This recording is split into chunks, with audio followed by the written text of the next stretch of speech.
England ನೆಲದಲ್ಲೂ ಗರ್ಜಿಸಿದ RCB ಆಟಗಾರ. Holder ಆಟಕ್ಕೆ ರಶೀದ್ ತಂಡ. ಹೌದು, ಬ್ರಿಸ್ಟೋಲ್ನ ಕೌಂಟಿ ಗ್ರೌಂಡ್ ನಲ್ಲಿ ನಡೆದ ವೆಸ್ಟ್ ಇಂಡೀಸ್ ವಿರುದ್ಧದ 2ನೇ ಟಿ20 ಪಂದ್ಯದಲ್ಲಿ ಇಂಗ್ಲೆಂಡ್ ತಂಡ ಜಯಬೇರಿ ಬಾರಿಸಿದೆ. ಈ ಪಂದ್ಯದಲ್ಲಿ ಟಾಸ್ ಗೆದ್ದ ಇಂಗ್ಲೆಂಡ್ ತಂಡದ ನಾಯಕ ಹ್ಯಾರಿ ಬ್ರೂಕ್ ಬೌಲಿಂಗ್ ಆಯ್ದುಕೊಂಡಿದ್ರು.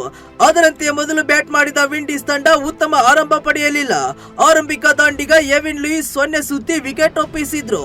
ಈ ವೇಳೆ ಜೊತೆಗೂಡಿದ ಶೈ ಹೋಪ್ ಹಾಗೂ ಚಾನ್ಸರ್ ಚಾರ್ಲ್ಸ್ 90 ರನ್ಗಳ ಜೊತೆ ಆಟವಾಡಿದ್ರು. ಇನ್ನು ಮಧ್ಯಮ ಕ್ರಮಾಂಕದಲ್ಲಿ ಬ್ಯಾಟ್ ಬೀಸಿದ ರೋವನ್ ಪೊವೆಲ್ 15 ಎಸೆತಗಳಲ್ಲಿ 2 ಸಿಕ್ಸರ್ ಹಾಗೂ 3 ಬೌಂಡರಿಗಳೊಂದಿಗೆ 34 ರನ್ ಚೆಚ್ಚಿದ್ರು. ಇದಾಗಿಯೂ 18 ಓವರ್ಗಳ ಮುಕ್ತಾಯದ ವೇಳೆಗೆ ತಂಡದ ಮೊತ್ತ 150ರ ಗಡಿ ದಾಟಿರಲಿಲ್ಲ. ಅಂತಿಮ 2 ಓವರ್ಗಳ ವೇಳೆ ಕ್ರೀಸ್ ಗಿಳಿದ ಜೇಸನ್ ಹೋಲ್ಡರ್ ಹಾಗೂ ರೊಮ್ಯಾರಿಯೋ ಶೆಪರ್ಡ್ ತೂಫಾನ್ ಬ್ಯಾಟಿಂಗ್ ಪ್ರದರ್ಶಿಸಿದ್ರು. ಅದರಲ್ಲೂ ಆದಿಲ್ ರಶೀದ್ ಎಸೆದ 19ನೇ ಓವರ್ನಲ್ಲಿ ಬರೋಬ್ಬರಿ 5 ಸಿಕ್ಸ್ ಸಿಡಿಸಿ ಅಬ್ಬರಿಸಿದ್ರು. ಈ ಓವರ್ನ ಮೊದಲ 3 ಎಸೆತದಲ್ಲಿ ಜೇಸನ್ ಹೋಲ್ಡರ್ ಸಿಕ್ಸರ್ ಸಿಡಿಸಿದ್ರು. ಆ ಬಳಿಕ 4ನೇ ಎಸೆತದಲ್ಲಿ 1 ರನ್ ಓಡಿದ್ರು. 5ನೇ ಮತ್ತು 6ನೇ ಎಸೆತಗಳಲ್ಲಿ ರೊಮ್ಯಾರಿಯೋ ಶೆಪರ್ಡ್ ಬ್ಯಾಟ್ ನಿಂದ ಬ್ಯಾಕ್ ಟು ಬ್ಯಾಕ್ ಸಿಕ್ಸರ್ಗಳು ಮೂಡಿ ಬಂತು.